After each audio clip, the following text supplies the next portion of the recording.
Hello guys, welcome to our new video. Today I will show you how to set up your mobile hotspot.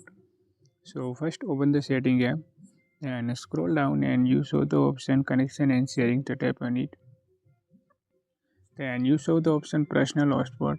So tap on it and show your mobile hotspot name and password.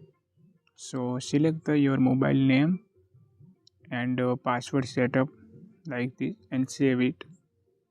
And you show the option like security and happy band, and other option is like connection management, like block list device and device connection limit like 9, 10, anything.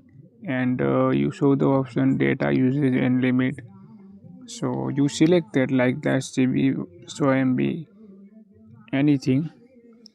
And our work is complete.